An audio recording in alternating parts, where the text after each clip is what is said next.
안녕하세요. 사연 읽어주는 남녀입니다. 제가 오늘도 그림을 하나 들고 나왔는데요. 노래방 기계와 한복을 입고 부채춤을 추고 있는 여성이 보이네요. 어딘지 모르게 조금 이상한 조합이죠?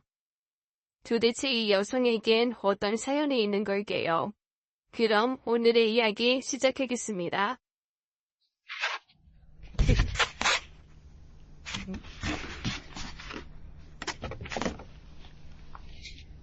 차렷, 열중샷, 차렷, 지금 시간은 몇 시인가? 10시 10분입니다. 10분 늦었다. 인정하나? 버스가 중간에 고장이 나는 바람에 늦었습니다. 전쟁터에서 그런 식의 핑계는 통하지 않는다. 결과적으로 키가 약속을 지키지 않은 것이다. 억울합니다.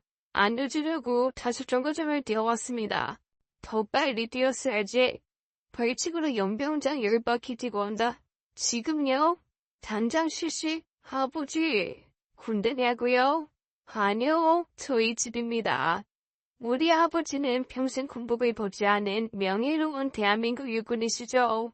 어릴 적부터 저는 그런 아버지 아래서 군대와 같은 교육을 익히면서 살아왔습니다. 오빠는 그런 아버지를 견디지 못하고 반항하다가 일찌감치 떠나 호주에 있는 회사로 취업을 했고 그곳에서 호주 아가씨랑 결혼을 해서 잘 살고 있죠. 오빠와 달리 저는 아버지의 뜻대로 군기가 바짝 들은 채 학창시절을 보냈고 몸 튼튼 마음 튼튼을 외치면서 제대에 진학을 했습니다. 아버지 덕분인지는 모르겠지만 제대에서도 어떤 남학생과 견주어도 전혀 뒤지지 않는 체력과 지구력을 가지고 있었죠. 그러나 저도 대학생입니다. 대학에 가면 누려야 하는 다양한 행복을 놓칠 수는 없었으니까요. 외박은 안 돼. 합박. 이건 단순한 외박이 아니고 학교에서 가는 MT예요. 괜히 남자 여자 모여서 밤에 술이나 마시는 그런 모임, 네 인생에 도움될까 하나도 없다. 저는 대학 생활 내내 외박이 금지된 집안에서 대학의 꽃이라 여기는 MT는 물론이고 친구들과 가는 여행 한번 가본 적이 없었어요. 그뿐인가요? 어렵게 성사된 미팅을 하고도 기가 시간 8시를 지키기 위해 눈물을 머금고 집으로 달려와야 했습니다. 대학에 가면 모든 것이 바뀔 것이라는 저의 상상은 물거품이 되었고 대학 내내 아버지와의 기가 전쟁으로 하루를 그냥 넘어가는 날이 없었습니다. 그렇게 아쉽지만은 대학 4년을 보내고 체육선생님이 되기 위해 임용고시를 봤죠. 그러나 한 번에 붙을 거란 기대와는 달리 3번이나 떨어졌고 대학을 졸업했지만 돈 한 푼 못 버는 능력 없는 저는 독립을 하지도 못했습니다. 그렇다고 오빠처럼 용감하게 해외로 나갈 수도 없었죠. 그렇게 30이 다 되어가는 이 나이까지 아버지의 구령에 맞춰 새벽부터 구보로 하루를 시작합니다. 게다가 얼마 전 아버지가 전역을 하시더니 그 이후로는 아버지의 부하가 저 하나로 좁혀져 아침부터 저녁까지 그야말로 끊임없는 병정놀이를 하고 있습니다. 오늘은 북한산 등반이다. 산하고 무슨 원수가 지셨는지 끓어오르는 에너지를 주체하지 못한 아버지는 매일 이 산 저 산을 오르셨고 저는 그때마다 물통까지 지고는 정상에 올라야 했습니다. 그러던 어느 비 오는 날 산에 오르다 바위에 미끄러져 다리를 다쳤죠. 낑낑거리고 있는데 그때 옆에 상계 나탄 듯한 청년들이 도와드릴까요? 라는 말을 했습니다. 전 정말 그 청년들의 도움을 받고 싶었죠. 그런데 웬걸요? 아버지는 아무렇지도 않게 산에 있는 가지를 꺾어 제 다리에 부목을 만들고 옷으로 감고는 저를 업고 내려오시더군요. 나 못 살겠어 더 이상. 이 나이에 아빠한테 업혀서 내려오는 기분이 어떤 줄이나 알아. 냅두면 옆에 있는 젊은 남자 부축이라도 받을 거 아냐. 감사한 줄 알아. 난 너보다 네 아버지가 더 걱정이다. 말은 안 해도 얼마나 힘들었겠어. 나이도 적지 않은 양반이. 이건 아니야. 이러다가 저녁에 신호로 늙어 죽겠어. 그럼 어떻게 할 건데? 오피스텔이라도 나가던지 독립할래. 내가 나이가 몇인데 아직도 키가 시간이 10시냐고.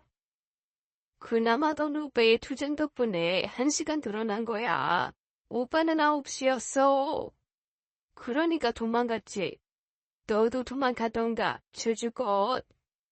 엄마는 무슨 남 이야기하듯 그래. 하나뿐인 딸 불쌍하지도 않아. 30년을 살고도 답이 없는 내가 불쌍하지. 네가 뭐가 불쌍해. 너는 언제든 좋은 남자 만날 수 있다는 기회가 있잖아. 엄마도 일찌감치 이혼하지 왜 버티고 있었던 건데? 네 아빠가 월급 따박따박 한 푼도 안 쓰고 주지. 다른 여자한테 돈을 돌린 적이 있나? 술을 마시고 사고를 친 적이 있나? 이혼도 명분이 있어야 하는 거야. 나도 답답하다. 이게 엄마와 저의 대화입니다. 엄마는 아빠를 만나서 평생을 군인의 아내로 절제된 생활을 하셨고, 아빠의 유별난 군대 사랑으로 어려운 군인 가족 챙기느라 매년 김치를 200포리씩 담그는 분이었죠. 저는 그런 엄마를 보면서 절대 군인의 아내는 되지 말아야겠다고 맹세하는 맹세를 했습니다. 그럼에도 엄마 말대로 한눈 안 패고 오로지 나라와 민족을 위해 사는 아버지에게 이혼이라는 말은 명분 없는 외침일 뿐이었죠. 그래도 제게 있어서 숨통만 트인다는 엄마. 그런 엄마를 외면하고 혼자 자유를 찾아 떠날 수도 없었습니다. 네 아빠한테는 할머니한테 다녀온다고 이야기해. 아니 그냥 친구 만난다고 하면 되지. 뭐 때문에 맨날 거짓말을 해? 옆에 애들 모여서 쓸데없는 소리하는 거 질색인 거 몰라. 완전 독재야. 도대체 아빠 때문에 사회생활을 할 수가 없다니까. 엄마는 외출 한 번을 해도 아버지 눈치를 보셨고 어디 갈 때마다 요양원에 있는 외할머니를 뵈기 쉬웠습니다. 다리를 다치고 나니 한동안 편하더군요. 일부러 시간을 더 끌어보려고 절룩대어봤지만 아버지 눈에는 어림없는 일입니다. 근육만 들어야지. 산에 가자. 아니나 다를까 엄마가 없는 집에서 아버지는 저와 산행 스케줄을 잡으셨고 저는 그런 아버지와 보조를 맞춰 4시간 동안 땀을 흘리고 왔죠. 아버지는 저와 이렇게 산행을 하는 시간에 가장 좋아하셨고 저는 그런 아버지를 실망시킨 적이 없었습니다. 아버지가 저에게 더욱 집착하는 것은 따로 있었어요. 몸이 약해서 비실거리는 오빠에 비해 저는 아버지가 군인으로 키우고 싶어 할 만큼 몸이 튼튼했고 모든 운동을 잘했거든요. 육상부터 구기 종목, 수영, 태권도, 유도, 검도 못하는 게 없을 정도로 아버지가 시키시는 운동은 모두 소화를 해냈죠. 제가 생각해도 저 남자로 태어나는 게 훨씬 유리했겠다 싶습니다. 그런 저를 보고 주변 친척이나 이웃들은 수군대며 걱정을 했죠. 저러다 시집을 가겠어요. 아예 어떤 남자가 저런 여자를 좋아해. 세상에 여자아이가 애교라고는 하나도 없고. 저 자세 좀 봐요. 뒤에서 보면 남자인 줄 알지 누가 여자라고 생각하겠어? 힘이 웬만한 남자애보다 좋다니까. 명절 때면 뒤에서 수근거리는 친척들 소리에 엄마도 듣기 싫었나 봅니다. 게다가 저랑 동갑인 큰삼촌 딸은 스무한 시험을 준비하고 있었는데 얼마나 여순스럽단지 저와 비교하기에 딱 좋았죠. 너 미용실 가서 파마라도 해. 싫어. 화장도 좀 하고. 아우 귀찮아. 땀낼 건데 뭐하러. 그뿐이 아니었죠. 예, 윤지야, 이거 좀 꺼내줄래? 예. 제사 때면 큰 병풍이나 무거운 시기를 옮기는 일은 언제나 제 몫이었어요. 아니, 왜 윤지를 시켜요? 상원이도 있는데. 상원이 제일 힘없어. 뭐들 한다고 요즘 다이어트 하거든. 힘이야, 윤지가 세지. 엄마는 속상했나 봅니다. 저는 괜찮은데요. 괜히 방에 앉아서 명품 가방 이야기나 하고 화장품 이야기하는 것보다는 그냥 몸을 쓰는 일이 마음 편했습니다. 아버지 하시는 분 아들인데 한번 만나봐. 너 어릴 적 본 기억이 있으신지 네 이야기 하더래. 싫어. 아버지랑 연관된 사람 만나기. 그럼 언제까지 이러고 있을 건데 연애할 재주도 없으면서 찾아주는 사람 있을 때 못 이기는 척 만나. 네 나이 30이야. 그게 뭐? 서른이 뭐, 엄마 보니까 결혼해도 하나도 안 행복하던데. 얘 뭐래? 내가 얼마나 행복한데. 네 아빠 같은 사람이 있는 줄 알아? 언제는 이혼을 하려고 해도 명분이 없다고 속상해하더니 이젠 또 아빠 같은 사람 없다면서 두둔을합니다. 부부란 저런 걸까요? 아우 진짜 짜증나. 그 말투 제발 고치고. 아무튼 엄마가 다 얘기해놨으니까 미용실 가서 머리도 하고 화장도 좀 받고. 정안의 미용실? 아 싫어. 그게 완전 할머니들처럼 만들어 놓잖아. 이젠 안 그래. 새로운 미용사가 압구정동 미용실에 오래 있었대. 그 말을 믿는 게 아니었죠. 저는 그날 마치 1980년대 여배우나 할 법한 닭뼈슬 헤어스타일과 분홍 쿨터치가 유난히 도드라진 모습으로 변신했습니다. 어차피 안 될 걸 뭘 신경을 쓰나 싶어 그냥 그렇게 처음으로 남자를 만나는 자리에 나갔죠. 아버님이 군인이라 많이 엄하시겠어요? 예, 월남전에 참전하시고 훈장도 받으셨다고 들었습니다. 저희 아버지가 엄청 존경하는 분이라고 하시더군요. 예, 평생 군에 계셨으니까요. 그럼 윤지 씨는 총 본 적 있으세요? 그 남자와 저의 대화는 주로 군대 이야기였습니다.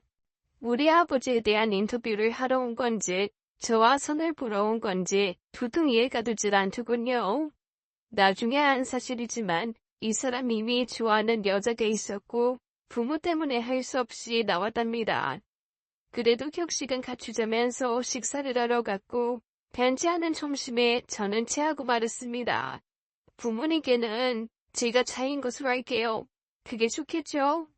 아니요. 그냥 제가 차인 것으로 할게요. 그래야 부모님이 믿을 거예요. 저는 그 남자와 헤어지자마자 근처 약국으로 달려갔고 소화제를 사서 먹었어요.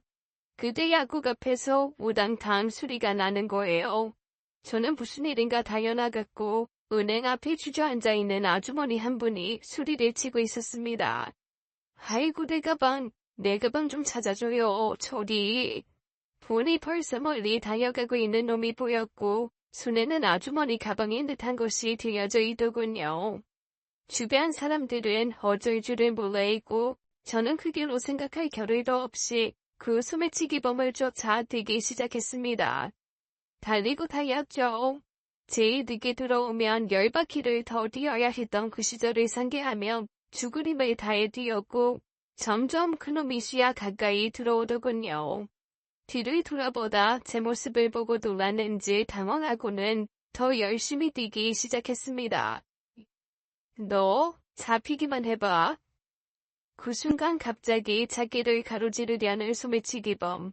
자칫 잘못하면 사고로 이어질 듯했죠. 그때 제가 다이빙하듯 뒷덜미를 낚아챘습니다. 그리고 아주머니 가방을 찾았죠. 전 경찰에 그 소매치기범을 인계했고 아주머니는 제 손을 잡고 머리를 몇 번을 숙이며 고맙다는 인사를 했습니다. 그동안 당연했던 걸 이렇게 써먹을 줄은 몰랐네요. 그런데 단순히 소매치기범 잡고 시민상 받는 것으로 끝낼 줄 알았던 그날의 인연은 저런 인간을 완전히 바꾸는 계기가 되었습니다. 저희 엄마를 구해주셔서 진심으로 감사드립니다. 어머니의 돈을 찾아주어서 고맙다며 아들이라고 하는 사람이 경찰서를 통해 저에게 전화를 했습니다. 식사 대접을 하고 사례도 하고 싶다면서 굳이 싫다는데 찾아왔더군요. 주변에 계신 분이 영상을 찍어서 보여주시는데 저는 영화 속 스턴트맨이 여자 분장을 하고 촬영을 하는 줄만 알았습니다. 얼마나 날렵하고 멋지던지. 근데 진짜 여자분일 줄은. 실례가 됐으면 죄송합니다. 아니요, 괜찮습니다. 자주 듣는 이야기라. 기돈이 국이 사려고 찾아서 나오시는 분이었거든요. 제가 그냥 온라인으로 송금한다고 해도 찾아서 직접 대면하고 줘야 한다고 하시더니. 예, 어른들은 그러시죠. 저희 아버지도 온라인 같은 건 믿지 않으시니까요. 지금도 도장 봐서 꼭 찍어야 모든 일이 순서된다고 생각하는 분이에요. 어쨌든 다행입니다. 그래서 제가 꼭 식사 대접을 하고 싶은데요. 아니요, 그냥 이렇게 잔잔으로 됐습니다. 부담스러워요. 부담 가지실 것 없습니다. 제대로 대접받지 않으시면 저희 부모님께서 직접 찾아가실 거예요. 그게 더 부담스러우실 거예요. 저는 하는 수 없이 그 아들이라는 사람을 따라 근처에 있는 레스토랑으로 들어갔죠. 딱 봐도 비싸 보이는 고급 음식점이었습니다. 그러더니 갑자기 주방 쪽으로 들어가는 거예요. 알고 보니 이 사람 이 레스토랑이 보는 것이었고 담당 셰프더라고요. 잠시 기다리니 요리를 직접 가지고 나오더군요.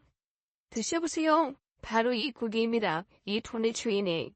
저희 집에서 가장 유명한 한우 치끝 스테이크입니다. 아, 예, 잘 먹겠습니다. 갑작스러운 상황에서 저는 식사 대접을 받았고, 어떠세요? 입에 맞으시는지? 네, 엄청 부드럽네요. 저희 집은 이런 거 비싸서 안 먹거든요. 그러더니 뭔가 봉투를 내밀었습니다. 이건 아니죠. 저 이런 돈 못 받습니다. 이러려고 한 것도 아니고. 뮤지컬 티켓이에요. 좋아하실지는 모르겠는데 어렵게 구한 것이니 성의로 받아주세요. 예, 뮤지컬 티켓이요? 사례를 어떻게 아나 생각하다가 마침 후배가 그쪽에 있는데 좋은 공연이 있다고 했어요. 전 속으로 생각했죠. 있는 사람들은 이렇게 사는구나. 스테이크 먹고 뮤지컬 보고. 물론 저희 집도 없지는 않지만 이런 고품격 문화를 본 적이 없었습니다. 그렇게 그 아들이라는 사람이 전해준 뮤지컬 티켓을 받았죠. 야, 그거 진짜 구하기 힘든 표야. 게다가 그 정도 좌석이면 30만 원은 할걸. 센스 있네. 그냥 야구 티켓이나 구해주지. 지루하게 무슨 뮤지컬을. 야, 너도 이젠 그런 것도 보고 그래. 근데 도전이야. 너 같이 갈래? 나 그날 중요한 약속이 있는데 그 비싼 티켓을 받고도 도대체 갈 사람이 없더군요. 하는 수 없이 민수를 호출했습니다. 초등학교 동창인 민수는 아버지가 군대 시절 입대했던 친구로 아버지한테 엄청 군기가 들어서 제 부탁이라면 아버지 명령처럼 거절을 못합니다. 야, 내가 왜 너랑 둘이 그런 걸 봐야 되냐? 그럼 혼자 가냐? 이 비싼 거 보여주는 것만도 고맙게 생각해야지. 나 그날 여친하고 약속 있어. 그럼 완전 양아치. 너 20년 된 우정이냐? 달랑 200일 된 사랑이냐? 앞으로 20년 살 사랑이라 왜? 티격태격하면서도 민수는 절대 거절을 못합니다. 그렇게 저는 뮤지컬이라는 걸 난생 처음 가봤죠. 솔직히 TV도 스포츠 TV도 아니면 잘 안 보고 영화도 액션 영화 아니면 안 봅니다. 민수는 제법 간지나는 청정을 하고 하더군요. 키 180의 스타일은 제법 있습니다. 그렇게 민수와 함께 뮤지컬을 보러 간 저. 그런데 바로 옆 좌석에 익숙한 얼굴에 있다 생각했더니 바로 그 셰프 아들이 앉아 있었습니다. 그 옆에는 세상 고급스럽게 생긴 아저씨가 있더군요. 상고머리에 눈썹만 진하게 그린 저와는 참 대조적인 그 아저씨는 몸짓 하나하나가 우아 있습니다. 아, 오셨군요. 예, 덕분에 좋은 구경하게 되었어요. 제 친구예요. 민수야, 내가 이야기한 티켓 주신 분. 아, 그 소매치기 범 잡아줬던 처음 뵙겠습니다. 윤주 친구 오민수라고 합니다. 예, 박현우입니다. 반갑습니다. 이쪽은 정유경 씨, 이 티켓 추천한 분이죠? 졸지에 예상치도 못한 대면이 나란히 앉게 되었고 수준 있어 보이는 두 사람 옆에서 저와 민수는 분위기 맞추려 애를 썼습니다. 야, 팝콘 같은 거 없냐? 야, 너 지금 창피하게 여기 그 영화관이야? 농담이다, 참나. 그런 농담도 하지 마. 어떻게 이런 분위기 파악을 못하니? 애오자고 한 사람이 누군데? 저희가 티격태격하는 모습이 우스운지 비식거리는 그 남자. 전 좀 창피했지만 민수는 아랑곳하지 않았죠. 처음 보는 뮤지컬은 생각보다 재미있었습니다. 지금까지 이런 세상을 모르고 살아온 게 억울할 정도로요. 혹시 괜찮으시면 저희 식당에서 맥주 한잔 어떠세요? 아닙니다. 저희는 알초초 맥주, 이시가 워낙 또 말술이거든요. 하여튼 아무 도움이 안 되는 민수였지만 분위기 메이커임은 분명했습니다. 그렇게 그날 뮤지컬이 끝나고 다시 한번 그 남자가 경영한다는 레스토랑을 찾게 되었죠. 이미 불이 꺼진 레스토랑에서 그 남자는 저희 앞에서 철판 요리를 하는 모습을 보여주었습니다. 신기한 모습에 지난번과는 또 다른 감탄이 나오더군요. 그 남자와 함께 온 뮤지컬 배우라는 여자는 매우 품위 있고 우아하게 보였습니다. 어떤 와인 좋아하세요? 예? 아예 소주파예요. 와인 모르고요. 이런. 보통 때 같으면 어퍼컷이라도 나가겠지만 자리가 자리인지라 저는 꼭 참았습니다. 프랑스 와인이 칠레산보다 조금 더 부드러워서 밤에 드시기 불이 없을 겁니다. 예, 뭐 아무거나. 얘가 귀가 시간이 정해져 있어서 주로 술도 낮에 마시거든요. 밤에는 마시는 거 본 적이 없는데 위험한걸? 두 분 굉장히 친하신가 봐요. 하하하, 너무 재미있으시다. 민수는 예쁜 여자만 보면 나를 비하하는 걸 마치 유머인 듯 하죠. 오늘도 어김없이 저를 상대로 자신의 유머 테스트를 하고 있는 모양입니다. 근데 어쩜 그렇게 대단한 일을 하셨어요? 무서웠을 텐데. 뭐, 누구라도 그랬을 겁니다. 그땐 제가 가장 가까이 있었으니까요. 어쩜, 겸손하시기까지 현우 오빠가 엄청 고마워하더라고요. 둘은 아마 연인이겠죠. 그때 음식을 가지고 나오는 그 남자, 그 순간이었죠. 귀에 총소리가 들리고 그 남자에게 후광이 비치더군요. 저도 모르게 심쿵했습니다. 늘 군복 입은 남자만 보다가 저렇게 앞치마를 두른 셰프의 모습을 보니 지금까지 느끼지 못했던 감정이 훅 하고 올라왔습니다. 밤이라 부드러운 안심으로 준비했습니다. 와인하고 어울릴 것 같아서요. 와, 이거 완전 호텔에서나 먹을 수 있는 그런 비주얼인데요. 맛있게 드세요. 감사합니다. 오늘 뮤지컬도 보여주셨는데. 에이, 그것으로 안 됩니다. 제가 평생 이용권 드릴 테니 생각나시면 언제든지 오세요. 정말요? 어머, 좋으시겠다. 난 오빠, 넌 사먹어. 이렇다니까요. 이 오빠가 츤데레 스타일이에요. 이 여자는 이 사람을 좋아하는 것 같았죠. 그냥 여자의 직감 이런 거요. 그때부터일까요? 괜히 신경도 쓰이고 입에 혹시 뭐라도 붙었을까 조심하게 되고 예전에 저같지 않았습니다. 야, 네 이빨에 고춧가루 꼈어. 그래, 어디? 이 가운데. 남자 앞에서도 아무렇지 않게 이야기하던 저였는데 갑자기 왜 이 남자 앞에서는 이러는 건지 모르겠더군요. 괜히 그 여자가 하는 행동에 신경이 쓰이고. 오빠, 나 어지러워. 오늘 왜 이렇게 빨리 취하지? 그러니까 천천히 마시라고 했잖아. 저렇게 혀 짧은 소리는 어떻게 되는 건지, 어지러우면 집에 가던가 하지 어쩌라는 건지. 근데 윤지 씨는 운동을 많이 해서 그런가 가슴이 답답하네요. 이 교양 넘치는 여자가 술이 좀 들어가더니 제 치명적인 가슴에 대해서 이야기를 하는 겁니다. 하하, 알키죠. 얘가 더블 A컵이에요. 이 요즘 초등학생도 이 사이즈는 없거든요. 이런 미친. 저는 순간 얼굴이 빨개졌습니다. 다른 띠 같으면 아무렇지도 않게 받아칠 텐데 전 지금 한마디도 못하고 얼굴만 붉히고 있습니다. 왜 지금은 부끄러운 건지. 이윤지 씨, 이거 한번 드셔보세요. 이게 살치살인데 저희 집에서 가장 고급 코스에만 나오는 곳이에요. 뭐 부위도 얼마 안 되고. 그러면서 거지 같은 대화를 좀씩 시켜주더군요. 알고 보니 함께 온 그 여자는 뮤지컬 배우를 꿈꾸는 지망생이고 집안길이 아는 사람이라고 합니다. 그게 바로 설레임이야. 또 드디어 임자 만나구나. 글쎄, 아직은 모르겠는데. 야, 이런 인연이 어디 있냐? 너 잘하는 거 있잖아. 밀어붙이는 거. 이게 운동이야. 뭐가 달라? 이게 수순자가 되는 거야. 그 정도 남자면 주변에 여자들 여럿 있을걸. 너한테 허감도 있는 것 같고. 그냥 내가 자기 엄마 돈가방 구해줬으니까 그런 거지. 난 아니라고 봐. 그 여자 데리고 나온 것도 네 질투심 유발하려고 하는 걸 거야. 말도 안 된다. 솔직히 너 그 여자 본 다음부터 좀 흔드는 거 봤잖아. 그러고 보니 그런 것 같아죠.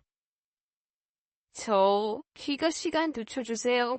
뭐, 그게 무슨 소리야? 10시로 놓친 게 얼마나 됐다고? 그럼 이대로 혼자 늙어 죽어요.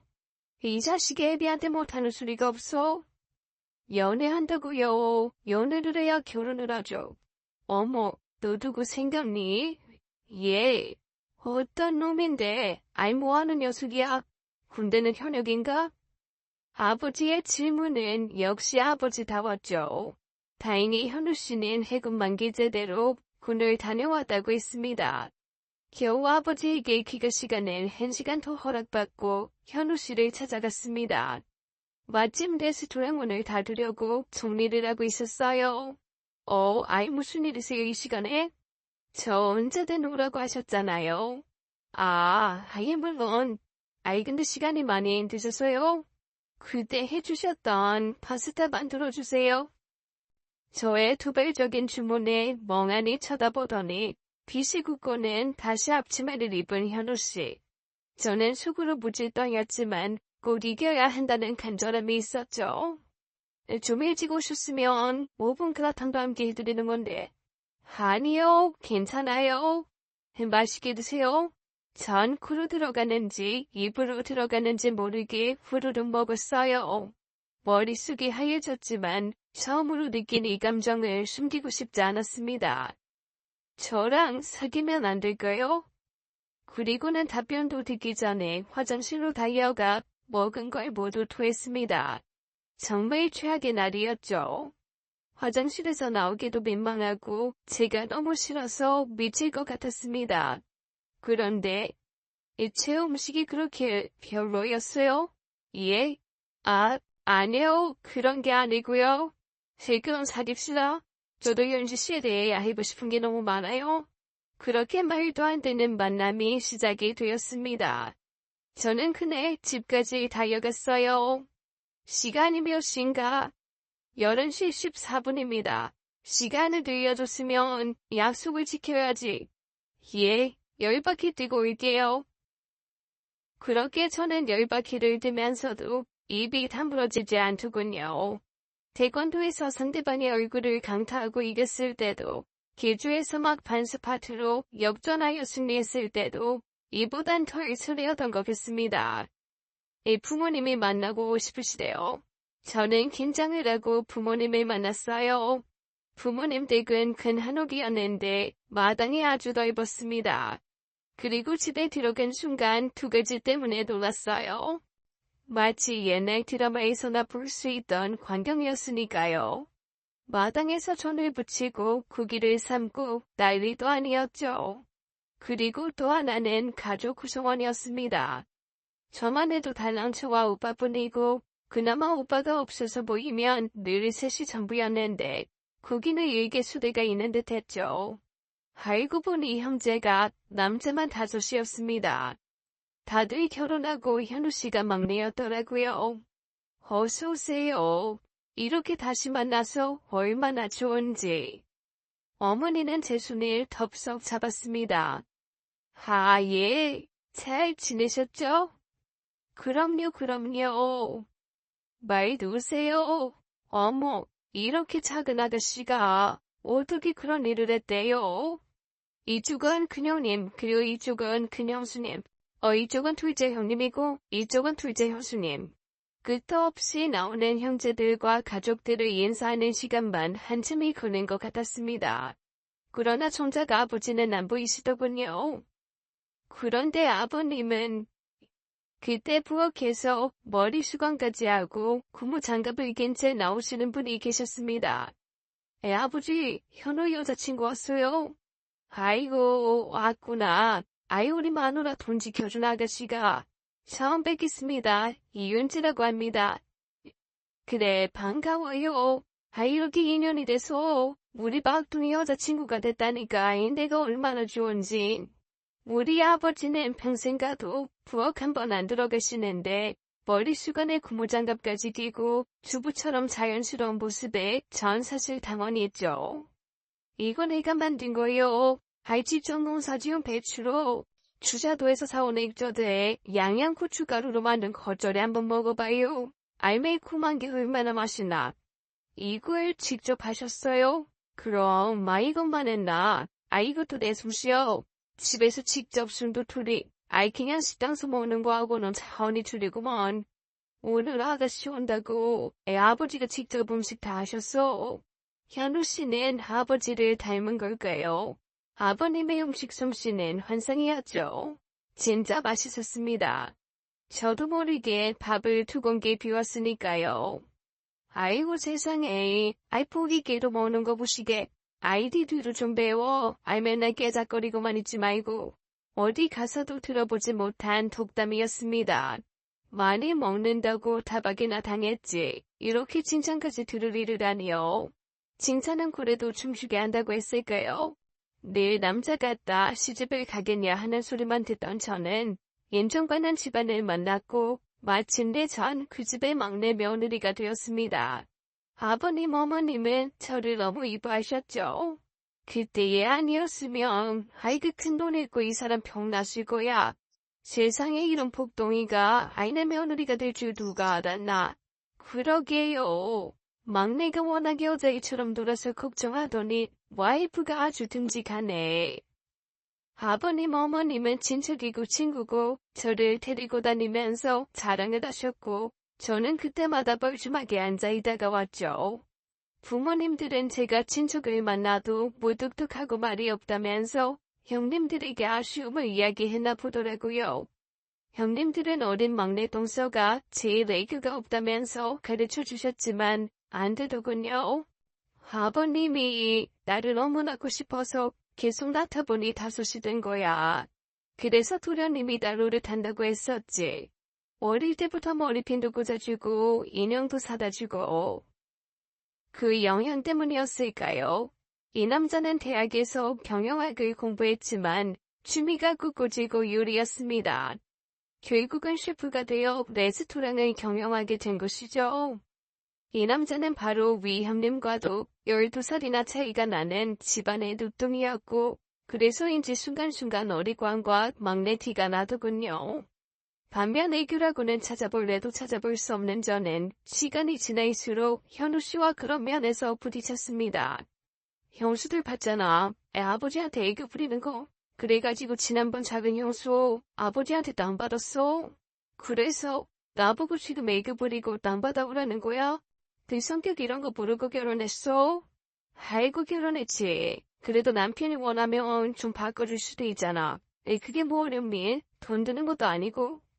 난 못해. 우리 엄마 아빠한테도 한 번도 사랑해 뭐 이런 거 이야기해 본 적도 없는데.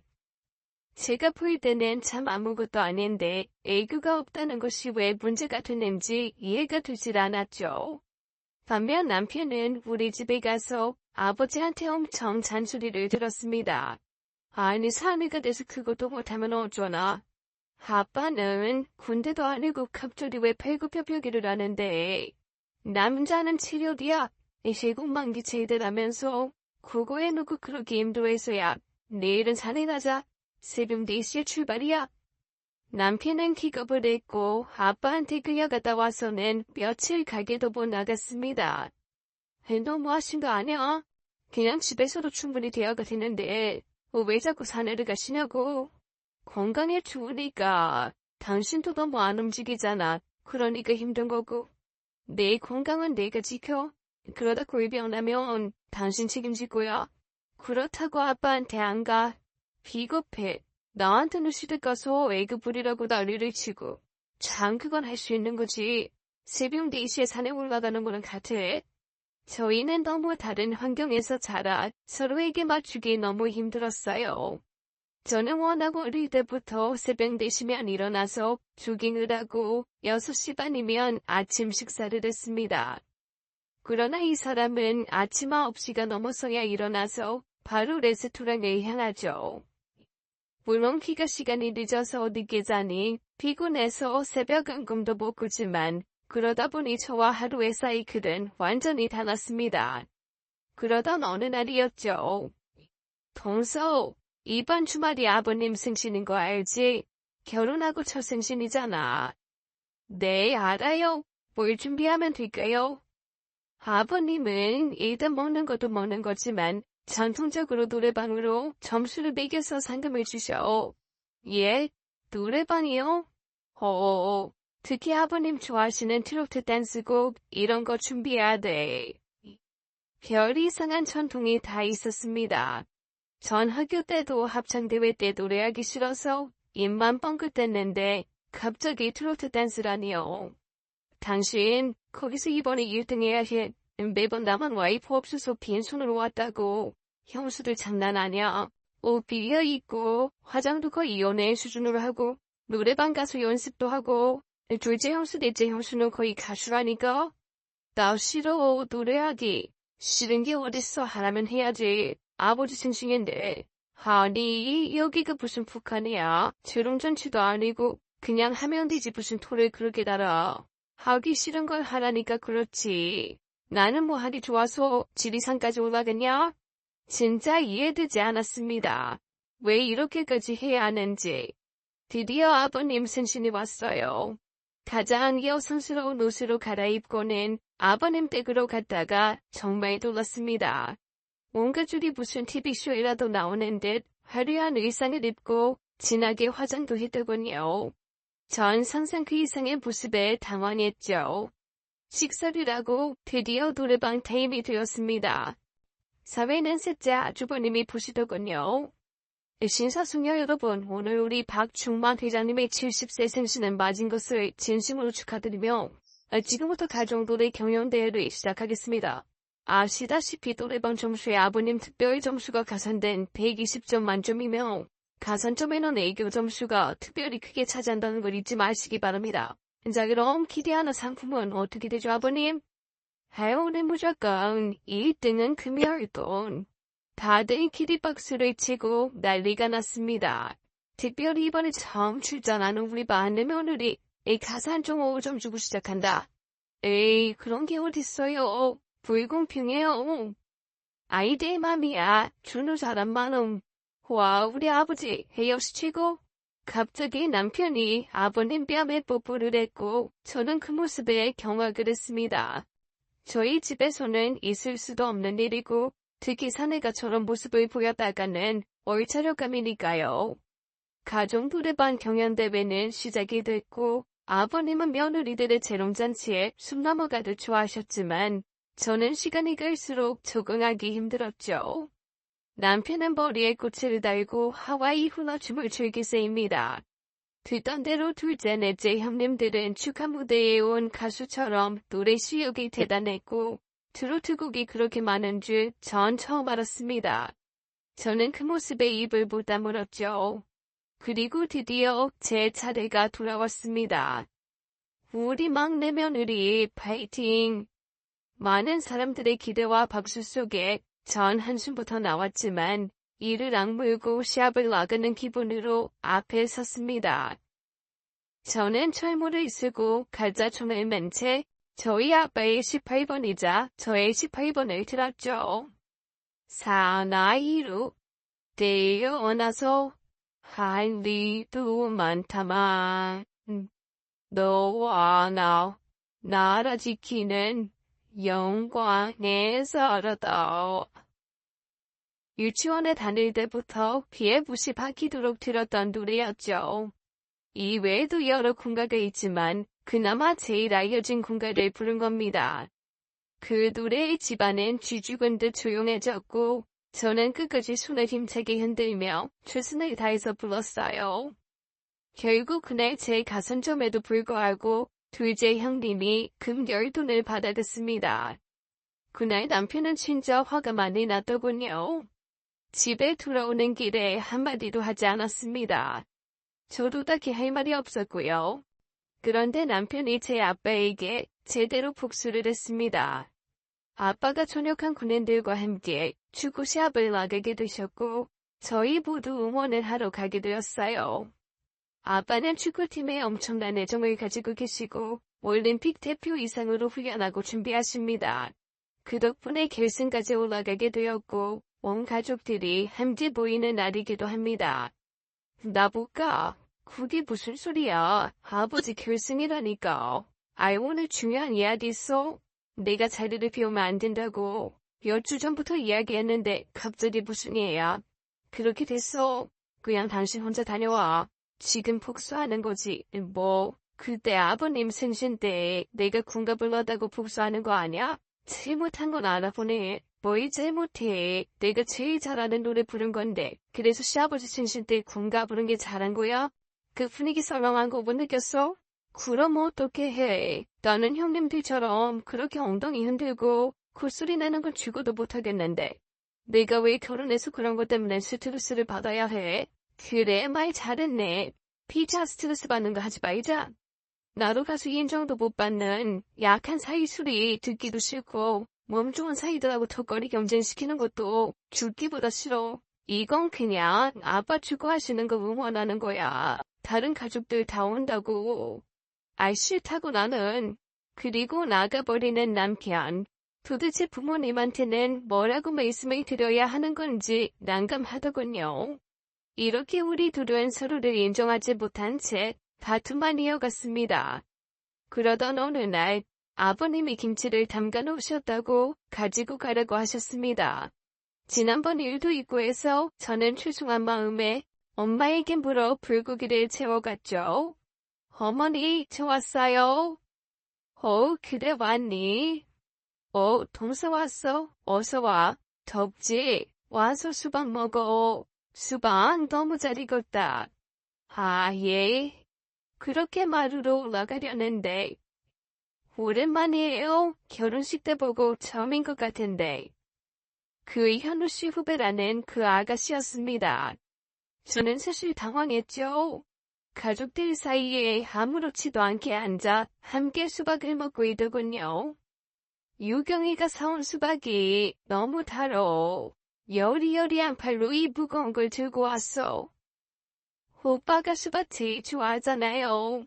어머니께서 오빠 어릴 때도 수박만 보면 밥도 안 먹고 수박 속에 얼굴을 파묻고 먹었다고 얘기해 주셨잖아요. 그래 맞다. 수박 귀신이지. 가만, 이게 뭐야? 아이고 세상에, 이거 하는데 무슨 칼비를 이렇게 많이 재워왔어? 그냥 저희 부모님 드릴 거 재면서 어머니 아버지 생각나서 여기 식구가 좀 많나요? 하여튼 말도 예쁘게 하고 음식 솜씨도 좋고 누가 데려갈지 아주 복 터졌다. 저는 가족들과 유경씨의 대화에 끼지도 못한 채 가지고 온 불고기를 몰래 냉장고에 넣었습니다. 이 여자는 왜 이렇게 가족들과 스스럼 없이 대하고 저 철철 넘치는 애교는 또 뭘까요? 아버지, 저 이제 생신 때 부르지도 않으시고 섭섭했어요. 에이 내가 불러야 넌 오냐? 아이 그냥 오면 되지. 그래도 막내 며느리 부셨다고 너무 소원하신 거 아니에요? 아이 그랬다면 내가 잘못한 거네. 저 솔직히 아버지 생신 때 부르려고 노래도 준비했는데. 저 여자가 지금 왜 저러는 건지, 갑자기 노래를 왜 부르겠다고 하는 건지, 이 가족은 왜 시도 때도 없이 가물을 즐기는 건지 그 자리가 힘들었습니다. 그리고 제 예상은 빗나가지 않았죠. 유경 씨는 뮤지컬 배우답게 엄청난 소량과 퍼포먼스로 좌중을 압도했고 아버님은 입이 귀에 걸린 채 박수를 치셨습니다. 뒤늦게 온 남편은 그 모습에 미소를 짓고 있었고 마지막 곡은 남편과 자연스러운 듀엣곡으로 끝을 내더군요. 기막혀서 그 자리에 있지를 못하겠더군요. 저는 먼저 나와 집으로 돌아왔습니다. 김치 얻어먹으러 갔다 김치 싸대기 한 대 맞은 기분 아세요? 애교가 철철 넘치는 저 여자의 모습에 녹시나간 듯 보고 있는 시부모님이나 즐겁다고 손뼉치는 가족들이나 심지어 사랑 노래를 애틋하게 함께 부르는 남편이나 다 보기 싫었습니다. 그런데 제 마음은 이해도 못하고 뒤늦게 집으로 온 남편은 정말 화가 났나 봅니다. 그게 뭐하는 짓이야. 부모님이 형님까지 다 계신데 말도 안 하고 그냥 가버리면 내가 어떻게 돼? 그럼 거기서 나도 같이 니들 사랑 노래 듣고 박수라도 칠까? 설마 나랑 유경이랑 노래 부르는 거 보고 삐진 거야. 삐져? 내가 태어나서 삐정이라는 말을 들은 건 생전 처음이다. 내가 삐진 게 아니라 당신 가족들이 비정상이어서 어이가 없는 거야. 뭐가 비정상인데 거기 끼지 못하는 당신이 이상한 거지. 그렇게 사이성 없고 사람들과 어울리지도 못하는 게 그게 비정상이야? 그래, 내가 이상하다. 이상한 사람은 나가줄 테니까 그 애교 넘치는 그 여자 데리고 와서 살면 되겠네. 이제 하다 질투까지 해. 유경이는 그냥 어릴 적부터 친한 동생이고 우리한테는 가족이야. 속정 많아서 아버지 어머니한테도 살갑게 굴고 그냥 거기까지 내라고. 당신이 못하는 걸 하고 있으면 고마워하기라도 해야지. 되지도 않은 질투를 해. 어울리지도 않게. 뭐? 말 다 했어? 당장 부모님한테 전화드리고 잘못했다고 사과드려. 싫어. 내가 왜? 아버님 어머님도 그러시는 거 아니거든. 뻔히 며느리 있는 데서. 그냥 웃고 떠들고 노니까 우습지 우리 가족이. 아주 큰엄하고 권위 있는 당신 집에 비하면. 결국 서로는 건드리지 말아야 해 집안 이야기까지 하게 되었고 저는 집을 나왔습니다. 어디 여자가 집을 나와? 내가 널 그렇게 가르치냐? 나 저 사람하고 살기 싫다고요. 너무 안 맞아. 처음부터 맞는 사람이 어디 있어. 서로 다름을 인정하고 사는 거지. 어느 정도지. 진짜 적응이 안 되고. 어떻게든 잘해보려고 해도 점점 벌어진다고. 싸워도 가서 싸우고 끝을 내도 거기서 끝을 내. 친정에다 와서 이렇게 하는 건 아니다. 아버지는 매몰차게 저를 내쫓았습니다. 저는 서러움에 눈물이 났고 만만한 빈술을 불러 술을 마셨죠.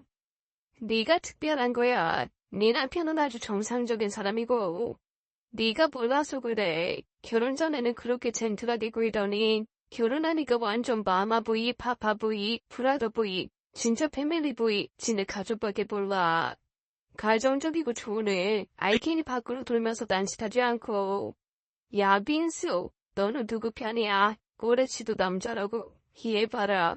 야, 네가 날 남자로 취급이나 했냐? 난 늘 네 그늘에서 보호받으면서 살았던 사람인데. 그냥 그 얘기 좀 부려봐요. 니네 시댁 엄청 아이부자라고 소문났던데. 시아버님 기분 파고. 나 같으면 돈을 주고 배워서라도 이거 너이겠다. 됐어. 안 하고 말이지. 나 이혼할 거야. 이혼 같은 소리 한다. 그 전에 니네 아버지한테 호적 팔걸? 호적도 파고 이혼도 하고 뭐 혼자 쓰면 되지. 야, 무서운 소리 하지 마. 날 얼마나 들들볶으려고? 진짜 외롭다. 갈 곳도 없고 열심히 산 것 같은데 지금 이게 뭐냐? 그렇게 민수와 만나 술을 마시고 취했습니다. 절대 취하지 않은 척이었는데 처음으로 코가 삐뚤어지게 마신 거죠. 그 다음은 생각이 나질 않았으니까요. 머리가 지끈거리고 아파서 눈을 떠보니 집이었습니다. 제가 집에 들어온 기억이 없는데 어쨌든 마루에 나가보니 남편은 이미 출근을 했더군요. 그리고 핸드폰을 보니 문자가 와 있었습니다. 막내야, 어제 김치 안 가지고 갔길래 문 앞에 뒀다. 하루 정도 밖에 두었다가 넣어서 먹으렴. 전 갑자기 너무 부끄러웠습니다. 삐져서 인사도 안 하고 나온 절 이렇게 따뜻하게 품어주시는 어머니. 문 앞에 보니 김치만 있는 게 아니더군요. 어제 유경씨가 가지고 온 갈비도 있었고 형님들이 이것저것 밑반찬으로 보내주셨더라고요. 어머니, 저예요. 오, 자는 거 깨운 거 아니니? 야, 아니긴, 좀 천천히 뭔지 알아니까 왜 뭐가 급하다고. 아버님이 옆에서 훈수를 두십니다. 죄송해요. 제가 어제 우리가 잘못했지. 우리 며느리 두고 그러는 게 아닌데. 아버지랑 나랑 손들고 반순 중이다. 죄가 워낙 애교도 없고 애교만 많으면 뭐해. 우리 며느리는 정의의 용사잖아. 누군가 내 가방을 채갈 때 끝까지 쫓아가 찾아준 용사. 저는 어머님의 말에 죄송하고 부끄러워 더 이상 말을 못이었습니다. 아무 걱정 말어. 우리가 너한테 빚진 게 얼만데. 어머님과 아버님께는 그렇지만 남편에게는 아직도 섭섭함이 남더군요. 나 오늘 자고 들어가니까 기다리지 마. 외박까지 한다는 통보입니다. 자기가 뭘 잘했다고 저러는 건지 부모님 때문에 그냥 넘어가려 했지만 저는 밤새 화가 나서 견딜 수가 없었죠. 다음날 아침 가게를 가니 가게 문이 닫혀 있더군요. 개인 사정으로 임시 휴업이라고 쓰여 있었죠. 전 기가 막혔습니다. 도대체 가게까지 닫고 어디서 외박을 하고 있는 걸까요? 별별 상상이 다 들었고 답답한 마음에 한강 구수부지를 달리기 시작했습니다. 앞으로 어떻게 해야 할지 감도 오질 않았죠. 그렇게 하루를 더 지나고 저는 더 이상 참을 수가 없어 남편에게 전화를 했습니다. 한참을 전화를 받지 않다가 받더군요. 그런데 지금 땀을 너무 흘려서 옷 갈아입는다고 들어갔는데 저는 그 순간 그 목소리가 유경씨 입을 직감했습니다. 손이 부들부들 떨려 전화를 끊어버렸어요. 잠시 후 전화가 왔지만 저는 받지 않았고 더 이상 이대로 가는 건 아니라는 생각에 진정으로 내려갔죠. 부모님께 말씀을 드리고 끝을 내야겠다는 생각이었습니다. 그런데 집에 들어서는 순간 마루에 앉아 콩국수를 먹고 있는 남편을 보았습니다. 저는 놀랐죠. 이제 오니? 아이 그렇게 전화를 해도 안 받더니? 당신이 왜 여기? 박서방에 썼다. 아버지가 태백산 전주가 소원이었잖아. 그거 함께 해준다고. 당신 아까 그 여자는 혜림이? 아이 사촌 혜림이 알지? 이 걔가 이번에 육군 수령으로 입대했잖아. 같이 가다가 내려왔는데 일정이 있어서 갔어. 그랬습니다. 남편은 저한테 말도 하지 않고 아버지의 태백산 전주의 꿈을 이뤄주기 위해 함께 산에 올랐답니다. 당신이 나한테 뭐라고 했잖아. 아버님 산에 가는 것도 하나 못 맞춰주냐고. 그래서 그동안 열심히 산행 연습했지. 아버님한테 안 쳐주면 그러게 이번에 뒤쳐주지 않고 잘 따라오더라. 내가 박서방 다시 봤다. 감사합니다 아버님. 나한테 왜 말을 안 한 건데. 사람 우습게 만들어 진짜. 저는 그 마음속에 계속해서 제 못난 모습이 보이는 게 화가 났죠. 우리 집 전통이야. 이 서프라이즈. 당신도 느꼈잖아. 그때 계획 없이 하고 싶은 대로 즐기는 집안 전통. 얼마나 좋니? 자유롭게. 난 평생 네 아버지 정해놓은 스케줄에서 벗어나 본 적이 없다. 새벽 4시 일어나서 저녁 10시 잘 때까지 아주 10분 단위로 짜여져 있잖아. 한 번만이라도 그런 계획 없이 좀 살아봤으면 좋겠다. 당신 많이 놀랐구나. 나 어디 도망가는 줄 알고 아버님 사시는 대로 살아보려고 건강에도 그것만한 데 없던데 산에도 함께 올라가고 매일 새벽에 출근도 하고 철저하게 식사 시간도 지키고. 됐어. 나 그거 싫어서 집에서 탈출한 사람인데 그걸 또 하라고. 미안해. 그래도 당신 민수씨 등에 업혀 들어온 날 뭐라고 했는지 알아?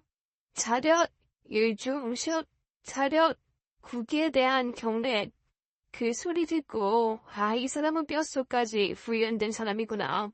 내가 바꾸고 싶다고 바꿀 수 있는 사람이 아니구나. 야 그렇다고 남의 남자 등에 업혀오냐. 민수가 남자야. 걔는 그냥 유경이는 여자야. 걔는 그냥 하하 그래 여기까지. 그렇게 칼로 물베기 같은 부부싸움은 끝이 났습니다. 다음 달에 엄마 신신양. 저는 겨울에 지치고 문화센터에 등록을 했습니다. 안 되는 노래들 배우고 흥은 내보고 율동까지 따라했죠. 처음에는 쑥스러웠는데 하다 보니 스트레스도 해소되고 재미도 있더라고요. 그래서 열심히 연습을 했습니다. 그리고 드디어 시어머님 승신. 역시 형님들은 베테랑이었어요. 다들 나에게 아무 기대도 안 한 걸까요? 군복이나 안 입고 나오면 죽겠다는 표정으로 마지막 순서를 부르더군요. 자, 우리 집안의 히어로, 남자를 부끄럽게 만드는 여자, 막내 지수씨를 소개합니다. 그때 반주가 나왔죠. 홍진영의 사랑의 배터리. 빨간색 가발과 드레스, 털 목도리까지 장착한 저는 콧소리로 노래를 불렀습니다. 나를 사랑으로 채워줘요. 사랑의 배터리가 다 됐나 봐요. 가족들은 처음엔 입을 벌리고 조용하다가 나의 애교에 환호를 하기 시작했습니다. 살랑살랑 어색한 엉덩이도 흔들고 잘하지 못하는 윙크도 하면서 노래를 불렀죠. 남편은 그럼 나의 곁에서 함께 춤을 추었고 아버님은 세상 어느 때보다 크게 웃으셨습니다. 별것 아니지만 나를 바꾸는 순간 온 가족이 행복해지더군요. 다들 뒤로 넘어갈 때 기뻐했고 저도 이렇게 재미있는 걸 왜 모르고 살았나 후회가 되었습니다. 박수가 끊이질 않고 브라보를 외치는 아버님. 아버님 기분이 최고였나 봅니다. 저에게 갑자기 장롱 속에 있던 서류 하나를 주시더군요. 금 10돈쯤 받으면 얼마나 좋을까 상상했었는데 그 서류는 바로 10억 가까이 되는 시골의 땅원서였습니다. 저는 너무 놀랐고 가족들도 다 놀랐지만 그 누구도 그걸 탐하는 사람이 없다는 게 더 신기했습니다. 와, 동서 좋겠다. 아버님, 저 다음에 진짜 섹시 댄스 춥니다. 각오하세요. 너무하시네. 아버님 막내 며느리 애교에 완전 넘어가신 것 아니에요? 아이디들은 내 사랑 훨씬 오래 받았잖아. 우리 막내는 시간이 없어. 이내가 줄 수 있는 시간이 애야 아버지 마음이다. 전 돈 때문인지 모르겠지만 그 자리에 앉아서 펑펑 울었습니다. 10억이 주는 가치보다 이 가족이 주는 마음이 더 크게 느껴졌으니까요. 제가 그때 어머니의 가방을 구하러 뛰어가지 않았다면, 아버지가 어릴 적부터 매일 죽이는 시키지 않았다면 모든 건 선택입니다. 내가 선택한 것 같지만 내가 선택되어진 것은 아닌지 모르겠어요. 얼마 전 아기를 가졌습니다. 축하 파티를 열었는데 놀라지 마세요. 그 자리에 온 우리 아빠가 안지나서나 당신 생각이라는 노래를 엄마를 위해 불렀답니다.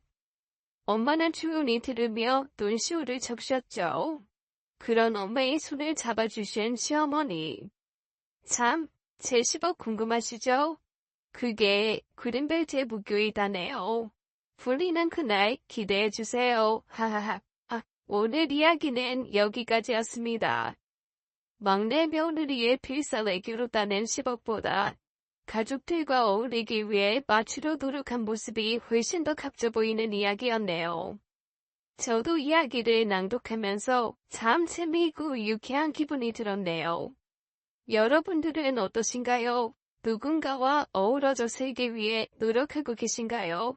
저도 한 발짝 물러서서 다른 사람의 의견에 귀 기울이고 맞춰가며 살아야겠다는 생각이 들었습니다. 그럼 아마도 더 행복하게 살아질 것 같네요. 오늘도 끝까지 영상 시청해주신 여러분 정말 감사합니다. 저희는 다음 사연으로 돌아올게요.